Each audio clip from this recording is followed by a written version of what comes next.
She might be blind, mga kapatid. Grabe ito.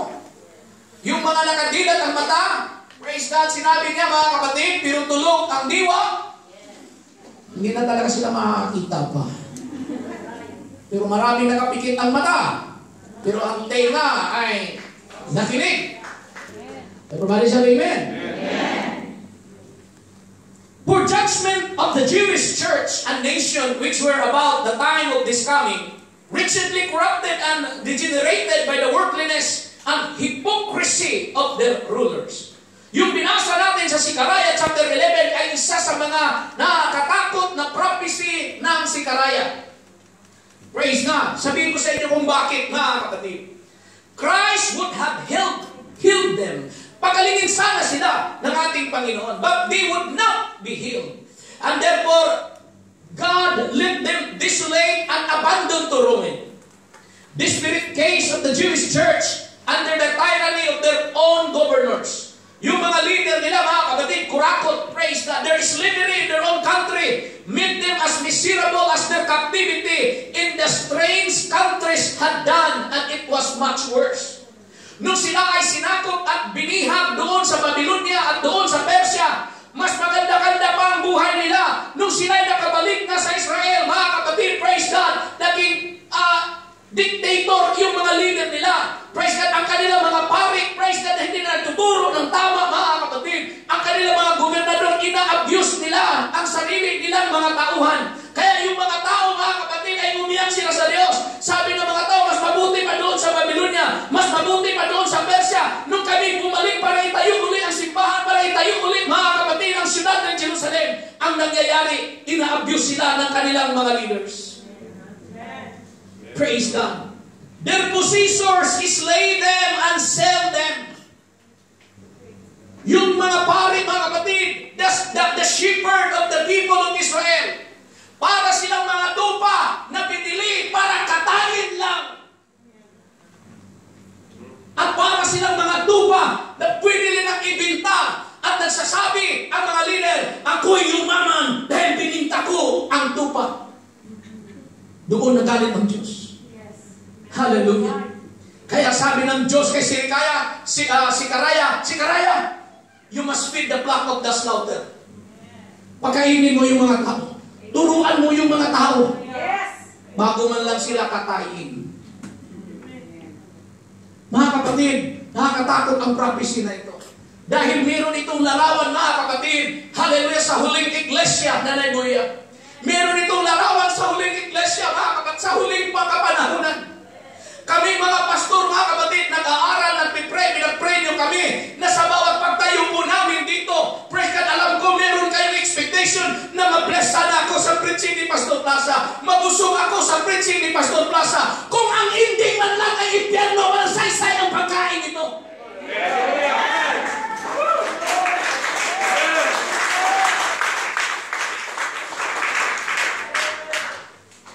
Ha, kapatid, we need to understand this. We as ministers, we are feeding you with words of wisdom. We are feeding you with the words of God.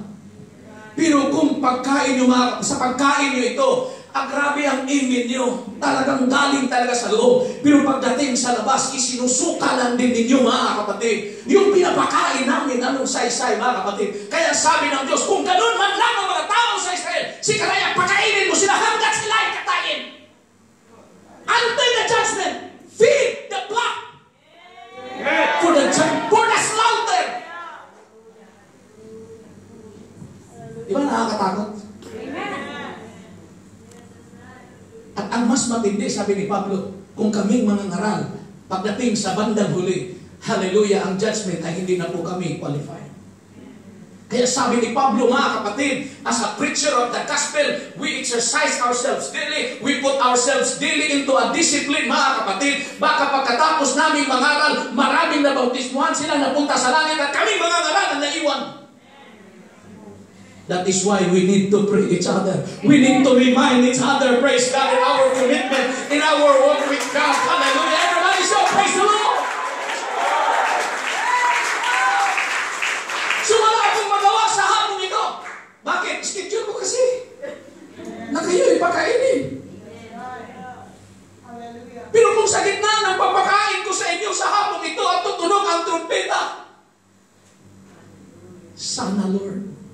tutunog ang trumpeta na nandito sa lahat sa loob ng bahay. Amen. Alam ko, tayong lahat mga kapatid, sasalubong sa ating Panginoon. Bahala na yung camera at laptop na iwan, basta magdala ako mga kapatid sa pagbalik sa ating Panginoon. Praise the Lord. Praise the Lord. Hallelujah. Praise God. Those have their minds woefully blinded indeed, who do ill and justify themselves in doing it. But God will not hold those guiltless who sold and who hold themselves. Ang sabi mga kapatid na nakabili ng mga tupa, kasi ito po ay isang parabulo. Ito ay isang vision mga kapatid na nakita ni Zechariah. Praise God. The possessor of the sheep said, I will sell them. Praise God. Nehemiah chapter 5 verse 7, ito nakita ni Nehemiah mga kapatid. Hallelujah. Praise God. Nehemiah chapter 5 verse 7. That the governors of the land oppress and they usurp, praise God, hallelujah, and they give, yung nagpapatubo sila, nagpahiram sila ng pera, pinatutubuan na sis nandyan ang praise God. Hallelujah. Pinatubuan nila mga kapatid. So yung mahirap, mas lalong naghirap. Yeah.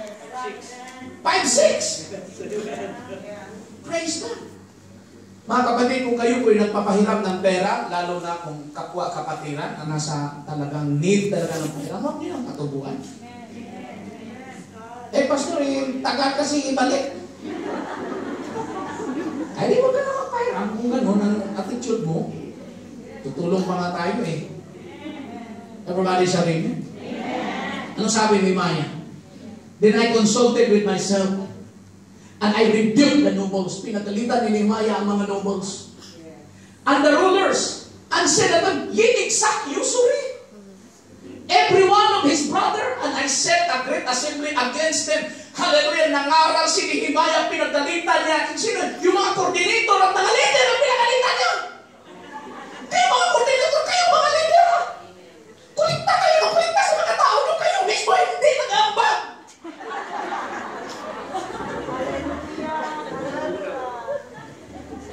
Buti na lang, malayan sa new life mga kapatid.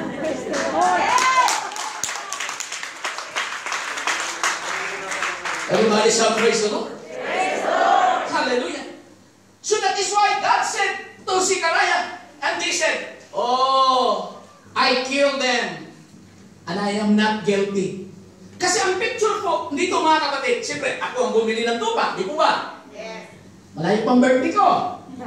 Kailangan pakainin ko siya. Yes. Pero may pizza na, kung kailan ko siya, katayin.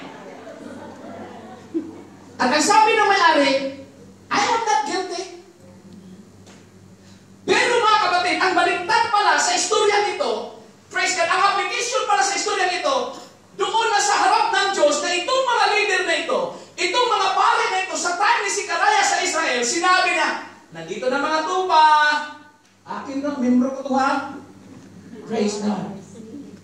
Pakainin ko sila. So, mga tupa sa Israel, amen din ang amen. Pero ang hindi nila alam, ibininta na pala sila. Ang kanilang kaluluwa, ibininta ng mga kapatid. Praise God. Kaya ang sabi ng Diyos, I will not hold them guiltless about this. Everybody shall amen? Amen. Kaya mga kapatid, praise God, dumating ang istorya mga kapatid na dumating ang ating Panginoon. But before that, hallelujah, but with a face can we go to God either to bring a blessing upon the local methods of getting wealth or to return Him thanks for success in them. Ang ibig sabihin sa linggang ito, mga kapatid, na sabi nila, oh, I become rich, oh, blessed be the Lord, pero sa maling paraan. Nagkapera ang mga leader na ito, praise God, dahil, praise God, hallelujah, ay talagang nilupo nila yung mga tao.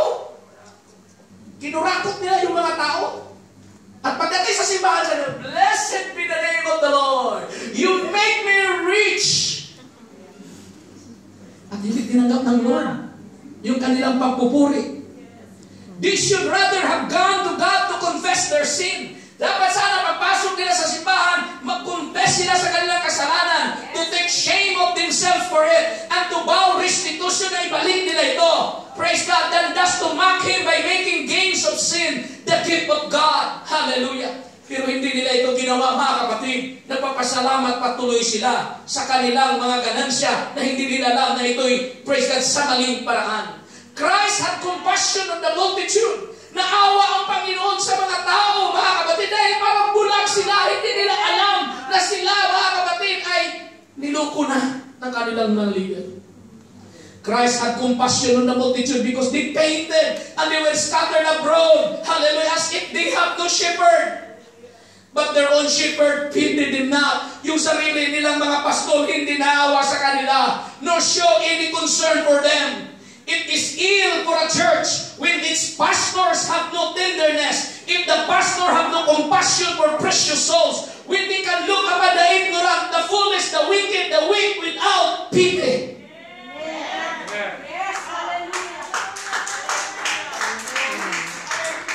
Ang isang iglesia, mga kapatid, praise God, ang isang lokal na asembleya, praise God, ay may matinding sakit. Kung ang pastor, praise God, ay walang awa sa mga kaluluwa. Hindi, praise God, walang, they can ignore the foolish, the wicked, the weak, without pity. Yan ang nangyayari sa tayo ni Sikaraya. Yung mga pari, wala silang pakialam kung may bisyo yung membro nila. Wala silang pakialam kung may kabit yung membro nila. Hindi nila parang bingi sila, mga kapatid. Bakit? Malaki kasi ang tithes, malaki kasi ang offering. Huwag na natin pakialaman yan, baka hindi na yan ang tithes kung matamaan sa preaching.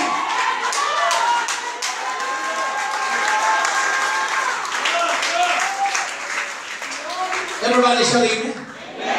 Hindi na ako ang mga pari sa tayo ni Sikaraya, hindi na nangangaral ng katuwiran. Basta dalhin nyo lang ang yung pera, dalhin nyo lang ang lahat ng pwede nyong maibigay sa iglesia. Total, pinapakain ko naman kayo. Pero sa bandang huli, katayin ko kayong lahat. Pero nilang din ang sinabi ng Diyos kay Sikaraya, feed them for the slaughter. Bakit? Nagalit ng Diyos, nagalit na talaga ang Diyos din sa mga tao. Bakit? Kain ng kain, wala namang application. Right. Amen. Kain ng kain ng mga tao sa batas at utos ng Diyos. Wala namang changes. Pareho lang din. Every Sunday iyak, ganun pa rin ang ugali. Kaya sabi ng Diyos, hala sige, pagkainin mo na lang. Feed the flock for the slaughter. Pero nag-isip ang langit. Sabi ng langit, itong mga pinadala ko, mga propeta, pinatay nila. Itong mga pare na nilagay ko, niloko lang yung mga membro at ang mga anak ko dyan sa lupa. Sabi ng Diyos, bababa ako. Kung ako ang bababa, dalawa ang tungkod ko. Kasi ang tungkod ng mga shepherd sa lupa, isa lang. Pero kapag ako'y bababa, dalawa ang tungkod ko. Pangalanan ko ang isa na beauty, pangalanan ko ang isa na bonds. Hindi si James Bond, ha? Bonds. Everybody shall praise the Lord. Praise the Lord. Hallelujah. So the sentence of God's wrath passed upon them for their senselessness and stupidity in this condition. Alam ng mga membro na niloko na sila, patuloy pa rin. Kasi pastor kasi sila kailangan kasi tayong mag-respect. Mali na ang turo pastor, parang nasa Biblia ba yung pinipreach mo? Parang wala ata. Yung parang networking ata yung pinipreach mo, Meron kayong karapatan. Huwag lang kayo maging buta-dumol kung sa Bisaya pa. Ano yan sa Tagalog? Bulag at bingi.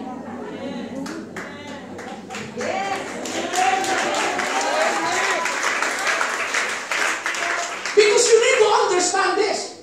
These are spiritual things. Huwag kayong babayag, mga kapatid, na may niluto dito. Ako yung ship cook, mga kapatid, at nilagyan ko na...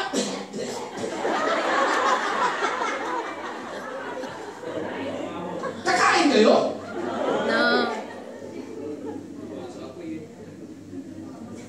Praise God. Kaya yung ibang restaurant, sarado yan. Hindi nyo alam kung paano niluto.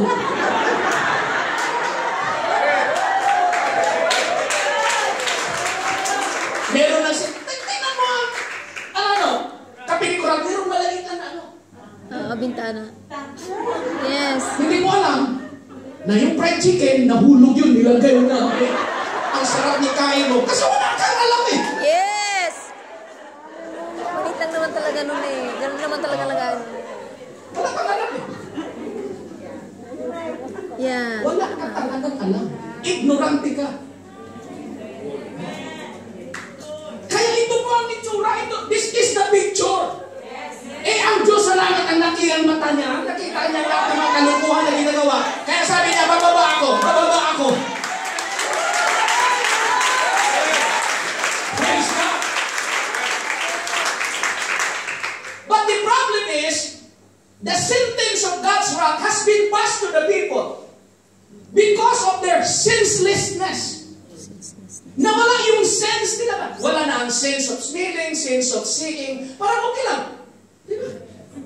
Oh, pupunta pa ba kayo sa church na ito? Kung ibang babae ang hawak ko, nakita niyo ako sa sentral?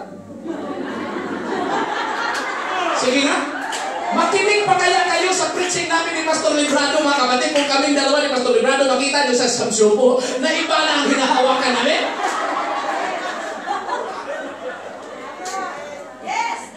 Oh, hindi kayo talaga pupunta.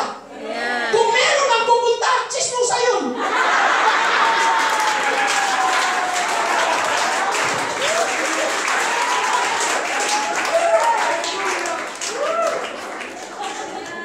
What I'm saying is, you are praying for us that our lives could be pure and we are seeking, praise God, the will of God and the leading of the Holy Ghost. Bakit? Isipin po, nagpapakain kami. Eh, paano kung may lason yun? Malason din kayo. Eh, sino managot? Ako ang managot. Pero damay kayo dahil nakakain kayo sa lason. That is why you always pray. You should be spiritually vigilant, praise God. Hindi lang kasi si Pastor kasi baron kasi si Pastor kaya maganda ang preaching siguro ngayon. Wala yan sa damit. Everybody shall amen. The power is in the Word of God. That is why we need to respond to the Word of God. Not to the personality. Everybody shall amen. So, there was a general decay. Ang itsura talaga, ang general report talaga sa mga tao sa time ni Sicaraya, there was a general decay. A destruction of religion among them. It was all one of them. They regarded it not. Praise God. My people love to have it so. Sabi ni Jeremiah, yung mga tao gustong-gusto din nila. Yun ang problema eh. See, for example, may mga ngaral. Kasi sa ibang church kasi ang pinapangaral, love lang. Walang doktrina sa kabanalan eh. Gusto namin talaga doon, Pastor. Kasi ang subject doon, love.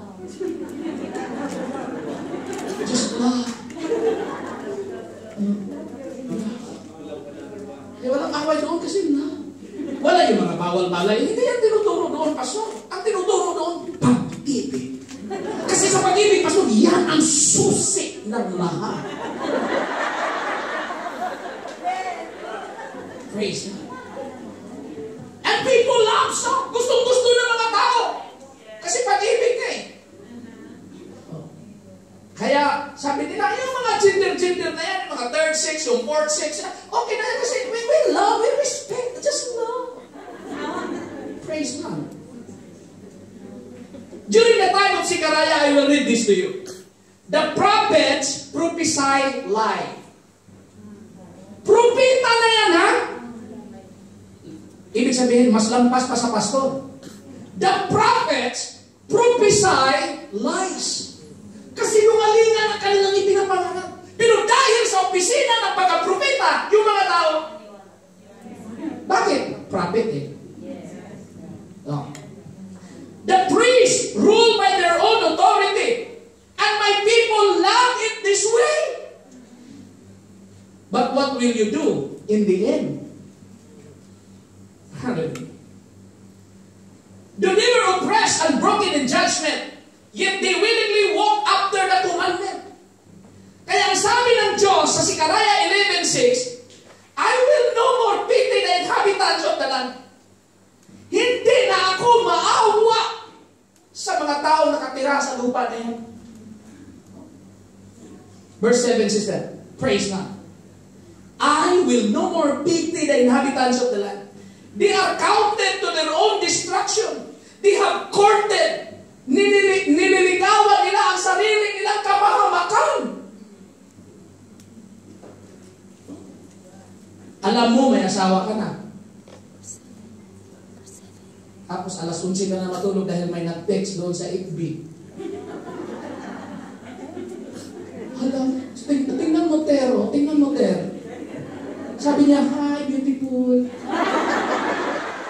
Never ko pa itong narinig talaga sa husband ko. Okay, mag-ingat ka. Everybody shall praise the Lord. Praise the Lord. Ang sabi na Diyos, I will feed the flock of slaughter. Even you, poor of the flock. And I took unto me 2 steps. Yan, pababa na siya eh. Hallelujah. Verse 6 is that, sinabi ko, verse 6. Hindi 7, verse 6. For I will no more pity the inhabitants of the land. Sino nagsabi? Ang Diyos. Hindi na ako maawa pa sa kanila. Sino yan? Mga Hudyo yan. Mga anak ni Jacob. Nagsisimba? Yes, pinapakain na ng mga pare eh. Pero niluluko lang sila. Pero gusto naman din nila. Kaya sabi ng Diyos, okay, bababa ako. Kukunin ko ang dalawang tungkod. Praise God. What do you mean by this? Hallelujah. He will deliver them into the hand of the oppressions. The people of Israel shouted, we have no king but Caesar only. Sipin mo yan. Nagsisimba sila, pero sabi na, we have no king but Caesar. Noon talaga ang sila sa mga Romano, mga kapatid. Everybody shall amen. Amen. Kaya sabi ng Diyos, okay, kung ganyan ang gusto niyo, hindi na ako maawa pa sa inyo. In trial yet made with them, the ruin might be prevented by sending Christ among them as a shepherd.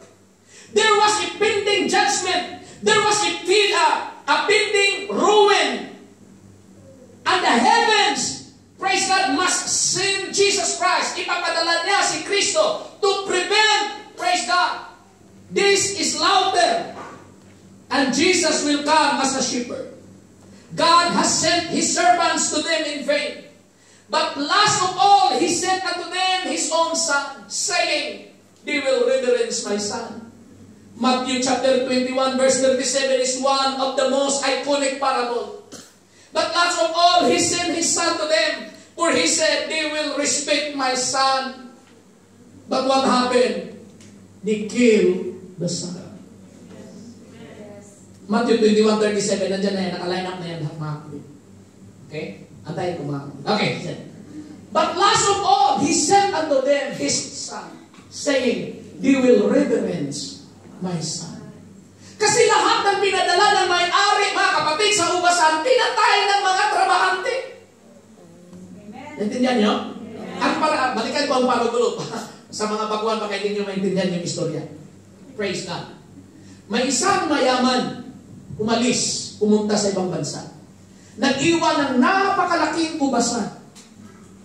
At ang iniwan niya yung mga taong pinagkatiwalaan niya. Ngayon, hindi siya makabalik dahil sa COVID, walang flight.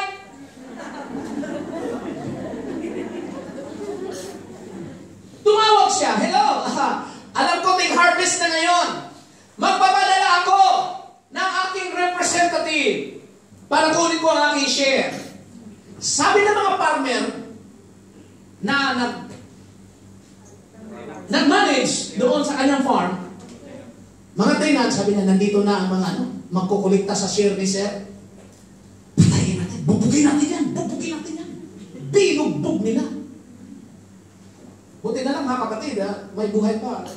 Nakatext yung sir, binugbog kami sir ng mga may-ari mo.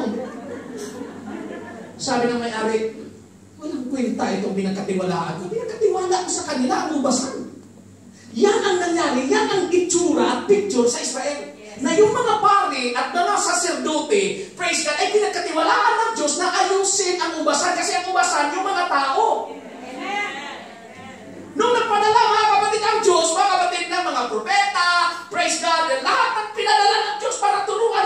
lahat sila binugbog, pinatay.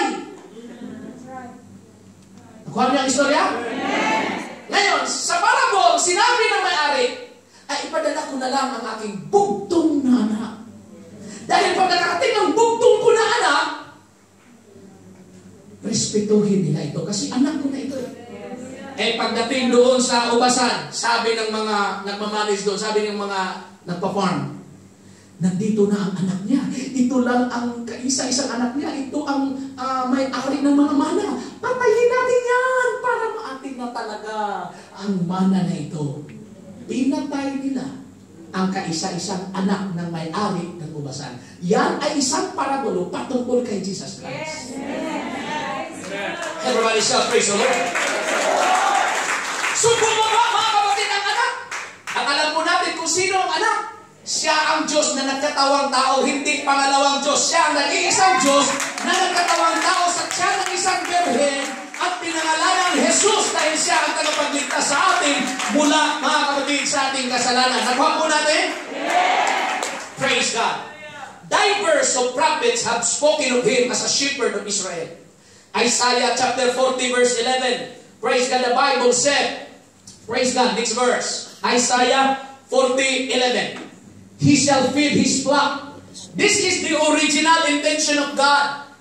He shall feed his flock like a shepherd. He shall gather the lambs with his arm and carry them in his bosom, and shall gently lead those that are with young. Ito ang original na intention ng Diyos. Pero nung sumubra na ang ugali ng mga tao, pinakain ng mga propeta, pinakain ng mga bari sa tamang pagkain, praise God. Liberty naman. Kaya sabi ng Panginoon, sige, pakainin na lang hanggang sakit sila'y katayin until the judgment. Praise God. And I will not pity them anymore. Forget what I write in the book of Isaiah. We are now in the book of Zechariah before we enter the New Testament. Kaya mga kapatid, huwag na tayong mag-backslide pa, yung pasaway, yung matigas ng ulo. Kung naintindihan ninyo na, gawin nyo na lang.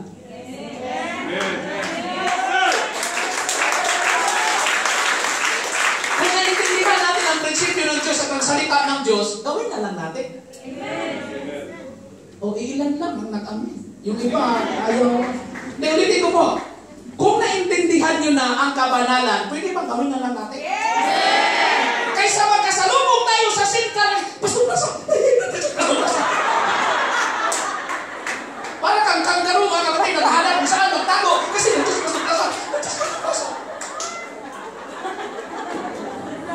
O kaya, nagkasabay tayo sa baso, kaya sa merkado. Kung naintindihan natin, mga kapatid, ang kahalagahan ng kabanalan, gawin na natin.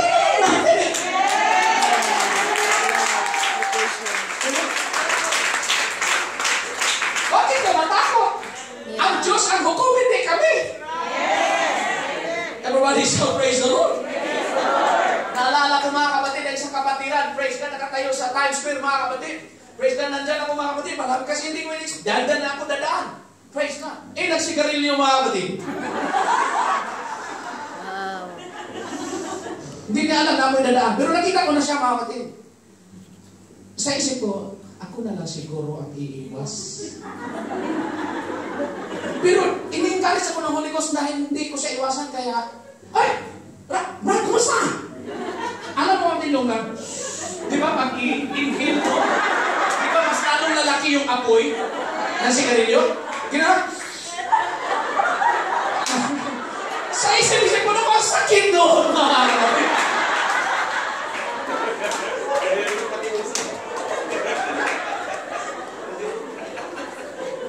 Pero wala akong magawa eh.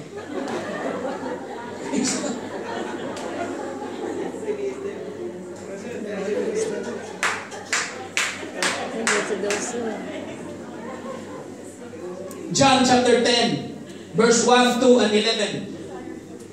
Praise God. Jesus himself told the Pharisees that he was the shepherd of the sheep, and that those who pretended to be shepherds were thieves and robbers. Verily, verily, I say unto you, he that entereth not by the door into the sheepfold, but climbeth up on some other way. The same is a thief and a robber. Verse 2. The Bible said, but he that entereth in by the door is the shepherd of the sheep. Verse 11. The Bible said, I am the good shepherd. The good shepherd giveth his life for the sheep. Yan ang ating Panginoon Jesus. Inialay niya ang buhay niya para sa mga tupa.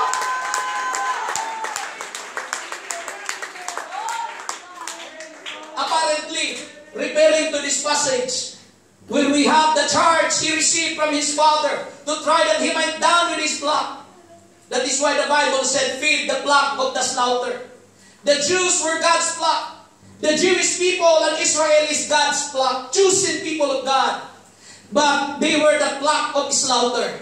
For their enemies had killed them all the day long. Hallelujah. And God Himself doomed them to the slaughter because, hallelujah, they rejected the plan of salvation. Yet, this is what I have told you earlier. Hallelujah. Yet, God, when He became a man, He still followed, hallelujah, the prophecy of Zechariah to feed the flock. Jesus still feed the flock. He healed the sick. He healed the blind. He, praise God, He does, being a Messiah. Yet feed by the reproof of instruction. Hallelujah. He feed with comfort and provide wholesome food for those who have so long been soured with the living of the scribes and the Pharisees. Other sheep he had which would not of this fold, and which afterward must be brought. Hallelujah. But he is first sent to the lost sheep of the house of Israel.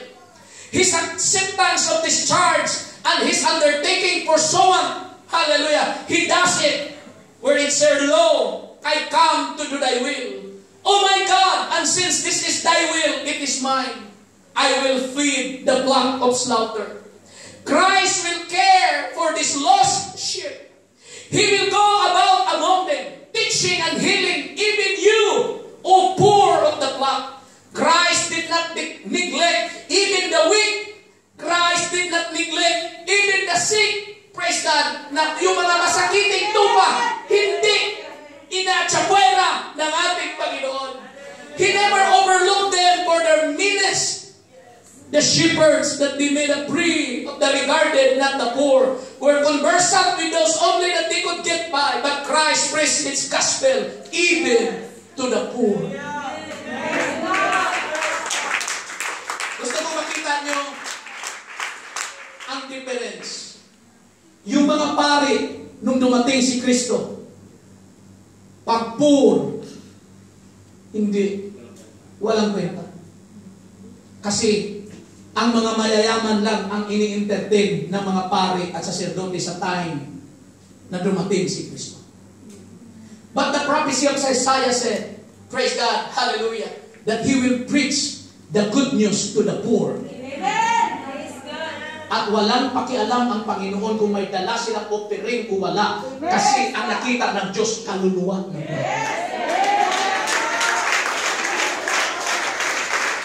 Everybody shall praise the Lord. And what happened? Praise God. This afternoon, I will begin my preaching, hallelujah, with the two stages, beauty and balance. Nung dumating si Jesus Christ, mga kapatid, sa prophecy ng Zechariah, hindi isang tungkod ang dala niya. Dalawang tungkod ang dala niya. What is this picture all about? Listen to this carefully. It was an instance of His humiliation. Hallelujah, that His converse was mostly with the inferior sort of people. Even His disciples are not professionals. Hallelujah, mga poor talaga, mga kapatid. Sabi nga na iba, walang pinag-aralan ang na-pick up niya para maging disipulo. Everybody shall amen. Who were His constant attendants? Yung mga poor na tao na ito, inferior kaysa iba, pero present naman palagi sa kanilang sisyon, mga kapatid. Everybody shall praise the Lord. Praise the Lord. Hallelujah. Praise God. So He's furnishing Himself the tools proper for the charge He had undertaken. I talk unto me two stages. Number one, hallelujah, is beauty, and number two is bond. the pastoral staff, and the other is a shepherd had been one crook. Praise God. But Christ had two. Every shepherd in the Old Testament time has only one staff. But when Christ came, He picked up two according to the prophecy of Zechariah. Everybody shout amen. Amen. So what it denotes, why He picked up two? Praise God, Brother and Mark. Christ had two staves, beauty and bands, denoting the double care He took of His flock and what He did both for the soul and for the body of men. Praise God, yung dalawang tungkod na yon, it denotes with a double care. Praise the Lord. That He is going to give to the flock a care for the soul and a care for the body. Everybody shout, praise the Lord. Praise the Lord. Grabe ang Panginoon. Kapag i-quote natin, the Lord is my shepherd, I shall not want. Wala na talagang kulang. Kung ang Panginoon ang ating pastol, bakit dalawa ang tungkod niya? Ang isa, pang-spiritual mo. Ang isa, pangangatawan mo. Kapatid, kompleto talaga tayo kay Kristo. David speaks of God's wrath and His staff in Psalms 23 verse 4. Psalms 23 verse 4, praise God, the Bible said, hallelujah, that God prepared, though I walk through the valley of the shadow of death, I will fear no evil.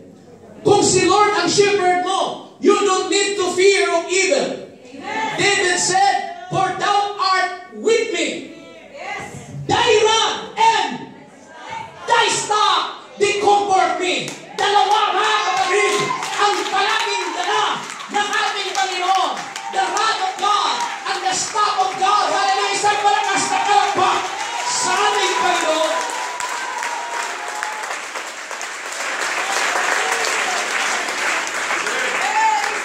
The first rod is a rod of correction. And the second staff is a supporting staff. Gagawa sana ako dito mga kapatid. Tungkod talaga.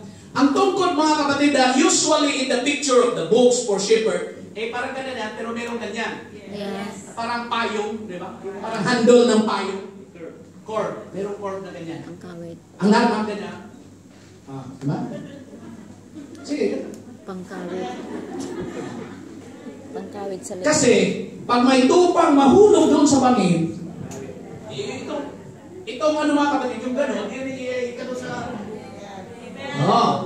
Pero ang dulo, yun ang pamalog sa mga tupang musimang, yung ano sa Tagalog, yung lilihis mga kapatid, yung dulo ng ano, yun ang yung mga pasaway na tupa. Pero yung mga nahulog, yun ang gagamitin niya, yung parang may cord na ganyan, parang karit na, para makagaling mga kapatid. Pero mas matindi kay Lord Jesus dahil sa prophecy, dalawang tungkod niya. Yung isa, pag nahulog ng kaluluwa mo, pag nagkasakit ng katawan mo, pero pag ikaw nakamali, dalawang kamalo.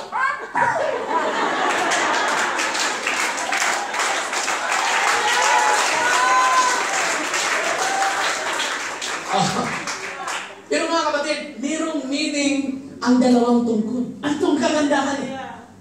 Ang unang tungkod, pinangalanan ng Diyos, beauty. Bakit tinawag niyang beauty ito? Praise God. One of these staves was called beauty. It denotes the beauty of the temple. The beauty of holiness. Tapos ayaw mo ng holiness? Hindi ka makakonek sa tungkod na yan. That's right. Yung unang tungkod, ang tawag, Sister Lucy, beauty. Bakit pinangalan